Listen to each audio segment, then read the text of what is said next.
Stop overthinking it. Trading doesn't have to be so hard. We've created a simple and consistent process to analyze the charts with 4 repeatable concepts that are based on the facts of the market. This is the first video in our 5 series aimed at helping you to set up in the best way possible to take advantage of making money online in 2024. My name is Luke Burton, I'm the co-founder of Not Just to Trade. We've been mentoring traders here at NJT for over 3.5 years to consistency, and I've been trading for just over 7.5 years. So firstly, welcome to the new series. As I said in the intro, these episodes are going to be focused on the biggest changes and biggest impacts that you can make now. And these videos are going to be split into 2 sections. The first section is going to be technicals and the charts, and the second section is going to be psychology. So if you're sitting at break even across your time as a trader, this series is going to be aimed at filling in the missing pieces needed to gain consistency. As we go through, you'll gain more and more insight into how we understand every market move. So we're going to start this series sharing with you how we use these concepts to break down the charts and build our understanding. And as the weeks go on, as we get into more episodes, we're going to show you how we're able to gain 10 to 20% on a single trade. So there's 4 main concepts that we use at NJT. Now there's more than 4 concepts overall that we use, but these are the 4 main concepts. Number 1 is market structure, right? We need to understand if we're in a trend, a sideways range, or an initiation. With that information, we can then think about the location of price. So are we in a sideways range? Then we can apply on our location tool so we can find trades at the edges and stay away from the middle of the range. Are we in a trend? So we can find our A to B price range and we can think about selling high, trading continuations, or if we're in a bullish trend, we can think about buying low, trading continuations. The third concept is understanding where to trade and where to look for those reactions, and this is how we use RAMC.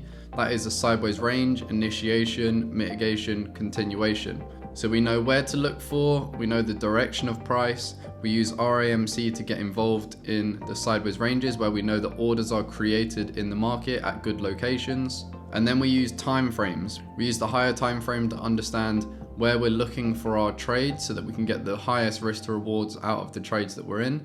And then we're zooming into these locations and we're looking for the same repeatable price delivery using RAMC on the lower time frames. All we're doing is just zooming into those higher time frame locations, waiting for those reactions, waiting for the market to show its hand, and then we play along with those intentions in the market. Just a few other things we're going to talk about as well: order blocks, liquidity, strong highs and strong lows, weak highs and weak lows, and fractal concepts. And all of these are going to be what you can learn within our course, but also what we're going to go through in this series as well. So I'm just going to break down now exactly what you can see. So just starting here over on the left hand side, and we're just understanding that price, this is a buy order within the market here, and we can see the initiation, we can see that aggression and speed that's coming into the market here. We've mitigated here once and we've seen that intention continue, and now price has come back into this location here in the future. We've had a strong rejection of lower prices and we've broken structure to the upside to see an intention of higher prices in the market. Now that creates an A to B price range. We have the lowest point, we have the highest point, and now we're starting to think about price in a sideways range, right? When price is in a sideways range, these areas here at these sell high locations and these buy low locations, these are going to be your best opportunities to take trades within the market. So if price lands here in your session and you've seen them buying within the market, and when I say them, I'm talking about the big banks. These are the people that move the markets, and these are the people that we follow, right? I have done a video on the big banks as well. That's the truth video. I'll put that into the top right hand corner now. If you haven't watched that, make sure you go and have a watch after this. And what we do with our concepts is we understand good buy low locations and good sell high locations. So when the price falls into a buy low location inside your session and we see a representation of a sell to buy being printed in the market, and what that is that's price moving down below liquidity and initiating in the opposite direction. And what that does is that creates a sell to buy price delivery. So when price comes back here in the future, they need to mitigate out of the sell orders used before they buy. So those sell orders are at a loss, the buy orders are in profit. And when they mitigate out, that's lots leaving the market, which is why we see reactions to the upside. So at this location here, this is where we zoom in here on the 1 minute chart and we look for our bullish order flow so that we can trade alongside that intention if it continues here to the upside. So that's a perfect representation here, and it happened obviously during London session as well. That's really key. We do trade sessions. moves happen during the session. So it's really important to trade during those sessions where there's high liquidity in the market, because that's where we're going to start to see that volatility and those bigger movements in the market that we want to get involved in. Now this here is a trade, I haven't just randomly picked it out because it looks good. This is a trade that Chuck's got involved in. This is a trade that the team got involved in, and a lot of NJT traders got involved in this trade here as well. Just playing a continuation of the intention already shown in the market. And this is intention, right? This is that aggression and speed within the market here. And aggression and speed is imbalance. It's aggressive buying being shown out of a point of mitigation. So when price comes back into there, we expect the same amount of buying to happen again. And this is where we can look to get involved in those bigger moves, and we get those higher risk to rewards in the market. Then what do we see? Obviously we move into the next session and the end of the day, and we start to see a fractal high printed at a point of mitigation here, and then price initiates here to the downside. Now again, if you haven't watched that fractal highs and lows videos that I've created, this is how new orders are created in the market. Price runs above highs, takes the liquidity out in the market, and then we initiate in the opposite direction. And this is how buy to sells are created in the market. And we either come back now and mitigate out and see a continuation, or this is left for the future, and then we come back up into this location here in the future, and that's our next trading location that we can look to trade from. Now as we can see here, we got the mitigation out within here, and now we saw a doji candle and a strong rejection of higher prices, and then we saw continuation. Now what's happening here is we're seeing mitigation to mitigation. When we get this price delivery where price runs above a high, creates an order, we break structure to the downside, and we pull back in and see continuation, what we're starting to see here is orders being stacked on. This is how money moves in the market. This is mitigation to mitigation. This is order flow in the market. It's a sell order to a sell order, money transferring to money transferring before they initiate to the downside. This is how they stack orders on in the market and move price very aggressively. And we can see that aggression and speed printed in the market when we start to see those imbalance candles being printed in the market as well. This shows aggression and speed to the downside. So let's move on now, right? I've started to draw out on the charts exactly how you could start to read the charts using the concepts, and how much detail that you can actually take out from the charts. And these concepts are fractal, right? So we're on the 15-minute chart now.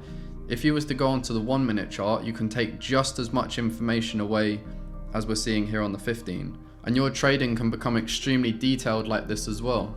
So you really have to ask yourself, if you really want to get to that stage in life where you want to be really understood on the charts, you want the charts to become very easy for you, you need to go into this level of detail, and you need to get yourself into a position where you're taking advantage of this information and starting to take control of what your future could look like.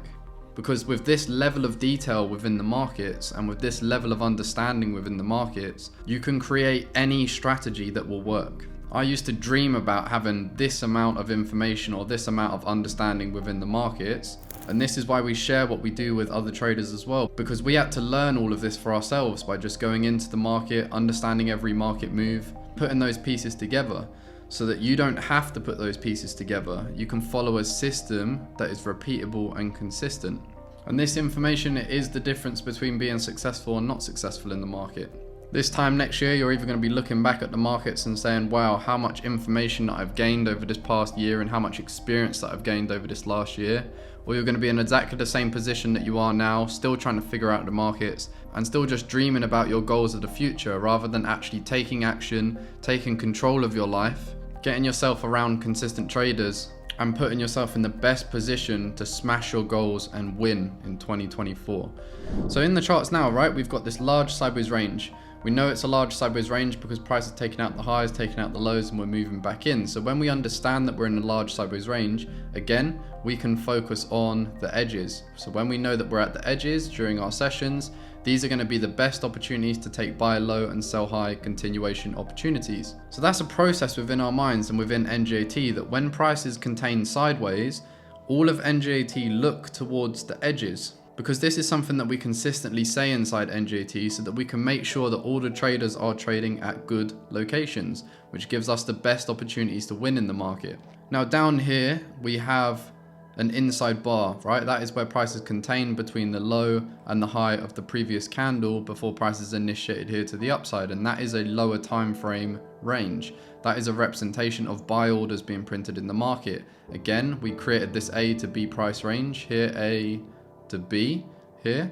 So when we come back into this location in the future and we see an FU wick, which is a representation of continuous buying from this point of mitigation, we can zoom in here on the 1 minute chart and look for our continuations, because the market has already showed its hand and we trade alongside that intention to the upside. We also have equal highs here.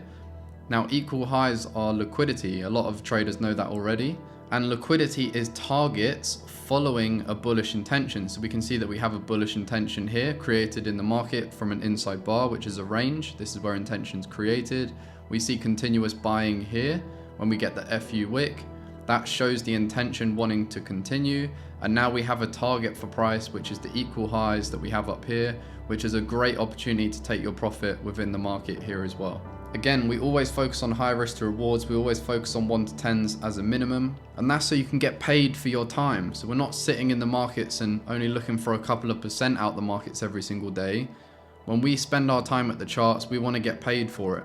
And with our skill, we're able to get paid with high risk to rewards. But this is how incredible our understanding is, and this is how we build those high probability trading ideas. We follow the intentions of the big banks. So when they show us their intentions, we follow along with our orders and we get involved in their moves. So let's fast forward, right? We're still inside this sideways range. We get into Friday. There was some really nice continuation opportunities. Overall though, we're in the middle of the range. This is where we want to stay away from trades in the middle of the range, because likely the middle of the range is just going to become liquidity, right?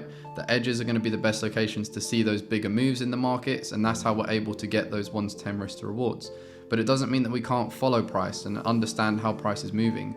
So as we see here, these yellow boxes, these are representations of sell orders created in the market, which is selling order flow in the market. When we get mitigation to mitigation to mitigation, this is that bearish order flow, which is that money transfer. And this is how you follow the money in order to create good trading opportunities within your session. So we see here mitigation to mitigation to mitigation. And as we see at this point of mitigation here during London session, we create that buy to sell price delivery. We buy, we run above a high, which is the liquidity, which is here. And then we initiate in the opposite direction. And that shows the area that price will come back into. And then that's where we can zoom in here on the 1 minute chart and play that for a continuation down into the low.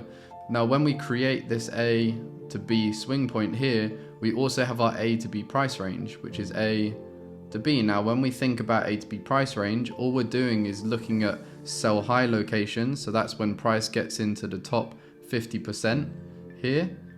And this is where we want to look for our orders, which is that footprint in the market, which is that whole buy to sell price delivery.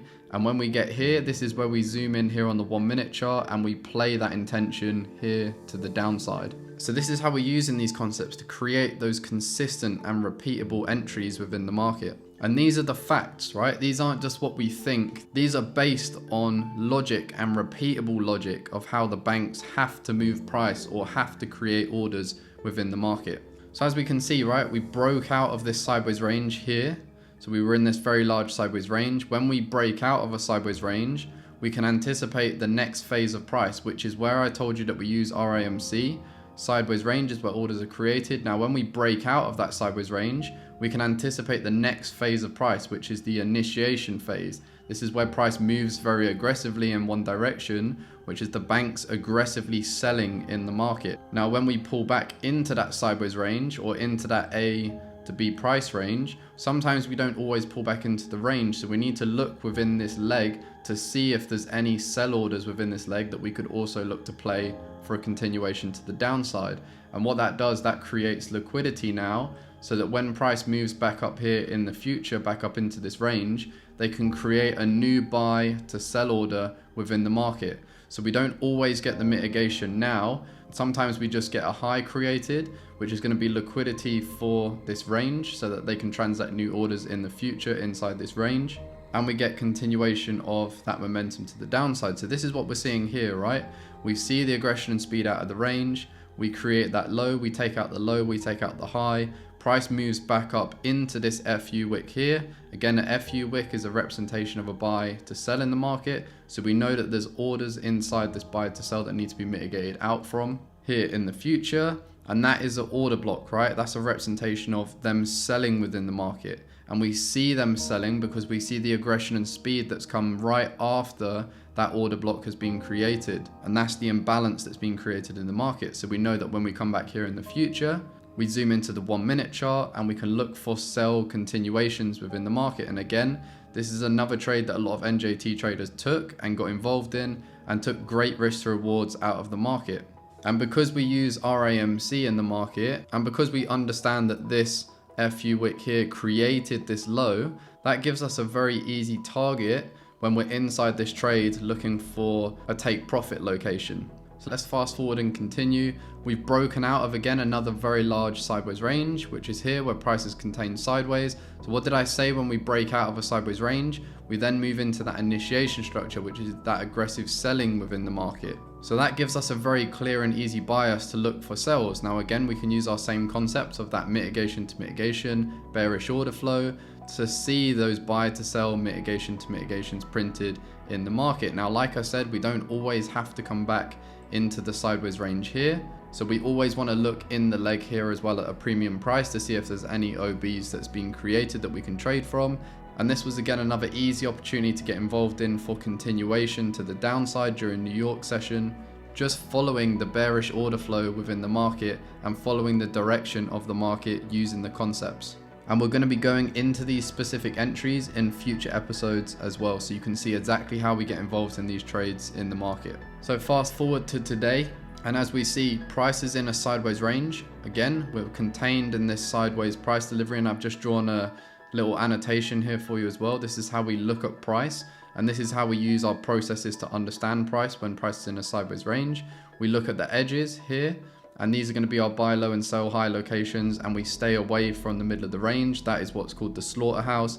This is where you get involved in a lot of trades that don't move to take profit, and you get tagged in, tagged out of a lot of trades.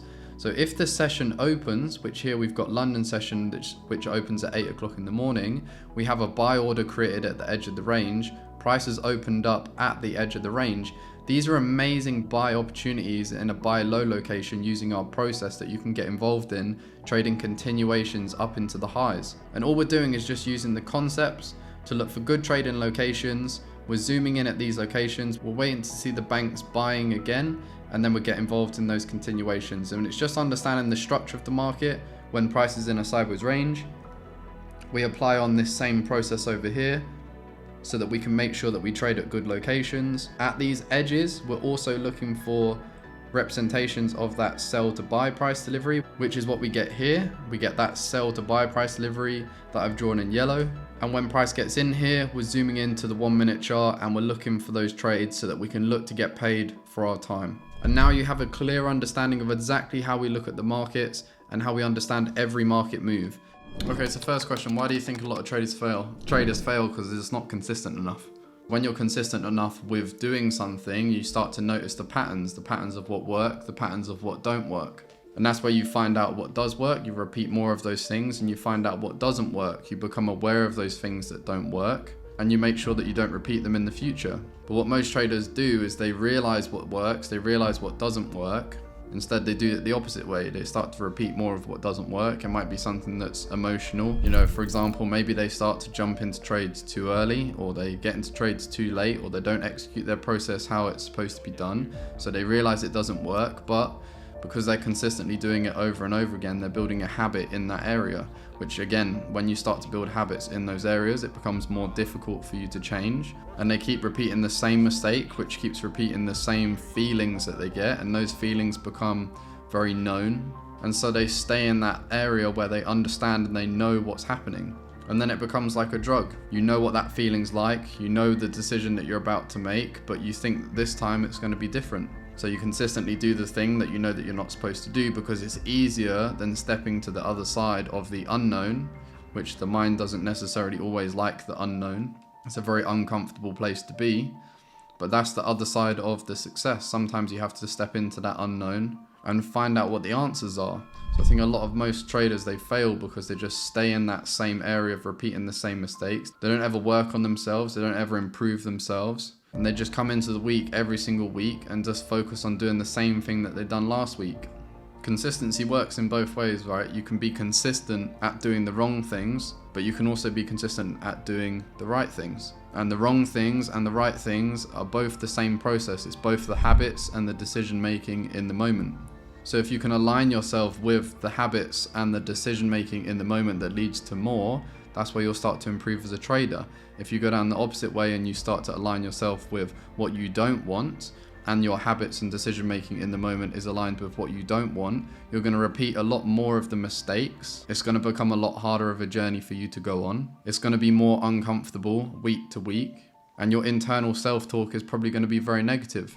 So this leads us on to the second question. Where do you think traders can improve? Well, first of all, start off with just understanding what's going wrong within your trading and what you can do on the opposite side of that. Because most of the time, if you're trading in the middle of a sideways range, for example, and you know that to improve, you need to trade on the edges, then you're going to get different results. So it's about then aligning your habits and your decision making with only trading at the edges. You'll then get different results, and then you repeat those results if you do like the results, or if they give you a positive outcome. You also need to align the self-talk, and when I say self-talk, I'm talking about how you talk to yourself in your own mind. That voice that's inside your head is actually very important. You need to have a positive look on yourself and on the habits that you're creating while you're creating them. So there's no point in creating habits and having a shit self-talk. You need to have a positive self-talk as you're creating your new habits. So if your habit is to change from trading in the middle of the range where you're taking lots of losses to the edges of the range, as you're going through the experience and as you're getting that urge to want to trade in the middle of the range, that's where your positive self-talk has to come in. You have to remind yourself in the moment that you're doing this for a greater purpose. You're doing this to gain different results. You don't want to be that person that you was before. And you have to coach yourself through the moment to change. And this is how we change those habits, right? It's very uncomfortable in the moment to change your habits because your self-image is always going to want to make you act and think like yourself. What is the norm for yourself? But through the consistency and the discipline of doing the same thing over and over again, you're going to start to build strength through the repetition. And the repetition is making the same decision over and over again, regardless of how you feel. And it becomes easier, right? When you're changing something about yourself, it's very difficult in the moment because it takes a lot of energy, it takes a lot of effort. But when you consistently do it, it becomes easier and easier and easier. And that's how you know it's becoming a part of your personality, when it gets easier and easier and easier to do. For example, if you was to go to the gym, when the first day that you go, it's very difficult. You know, you have to spend a lot of energy thinking about walking in, being uncomfortable, you know, thinking about the weights, people looking at you, so on and so on, right? It's a lot of energy expended on just going to the gym. However, when you go back the second day, it's still very difficult. When you go back a week later, it might still be difficult. You know, let's say you might mess up on one of the exercises and think people's looking at you and so on and so on. It takes a lot of effort to go back every single day and to build the habit. But couple of weeks pass, it becomes easier because you're gaining strength through the repetition of going consistently. And through doing that, you're teaching your own mind, or you're teaching your personality, that it's like you to consistently go to the gym until it becomes that unconscious habit. And that's where it becomes an easy decision to go to the gym. You become a person that goes to the gym. I go to the gym every single day. And it's the same with trading, right? It's very difficult sometimes to make a different decision when you have a lot of strength inside yourself that, you know, still wants to trade in the middle of the range because you're used to it, you understand it. But to step outside of that comfort zone, make a different decision, build a different habit, takes a lot of energy. But once you do that and you do it consistently, it becomes a lot easier to trade in better locations and you get better results from it. So trading can become very easy, but you have to go through a lot of effort consistently to get to the easy stage. And it's just habits and decisions repeated consistently that are aligned with the person that you want to become in the future, or the experiences that you want to repeat in the future. So the next question, how does now compare to when you were learning? Well, now, like I said before, just building on what I just said, trading has become very easy now because I've aligned a lot of my habits and my processes to make trading as easy as possible. A lot of my energy is spent on other projects and other things now than trading, because I know the processes that work. I know how I prepare, I know to be in the right mindset, I know how to bring the right energy to my trading as well. I don't sit and watch charts all day long. I sit and watch charts during my session so I can bring the correct amount of energy to that session, and I just consistently focus on the things that work and the things that create more. If I ever do slip, for example, I know that I have to put more work into that area to make sure I strengthen whatever it was that I slipped up on. So I'm constantly monitoring these areas, but it's very easy to see when you slip up or you do something wrong, how to improve it, because it's one area. I'm not talking about slipping up in hundreds of different areas, because my habits and my decisions are all aligned with the person that I want to be and the experiences that I want to have. If there's one thing that goes wrong, it's very obvious to see what that one thing is. I put more time and effort into that area, I bring it back up, and then I maintain that high level of discipline, performance, and consistency. If I was to look back at what I previously used to do, I always used to say trading is very hard. And it was only hard because I wasn't putting the right effort into the right areas. I wasn't putting the right effort into the right habits. I didn't have the correct processes to prepare myself. I would sit and watch charts all day long. So when it came to my session, I had depleted all my energy before I even get to the session, which then affected my decision making in the moment and affected my results as well. So I've learned, for me, that less is more. Now, everyone's going to be different, of course, but for me, the less I look at the charts, the better. The less trades I'm in, the better. And the more I think outside of the charts, the better I become on the charts. You don't always have to sit there on the charts to develop as a person and to develop as a trader as well. And this is why it's important to be around traders that are doing what you want to do and consistently improving, because you're either going to be a part of that consistent improvement or you can continue down the path of trying to figure it all out for yourself. If you guys have any questions that you want me to answer from a psychology perspective, make sure you leave them down in the comment section and I'll make sure I answer them on the future videos. And thank you guys for watching. Make sure you leave us a like. And if you want to find out more about how we trade these markets, you can visit our website at notjusttrade.com. And we'll catch you guys on the next episode.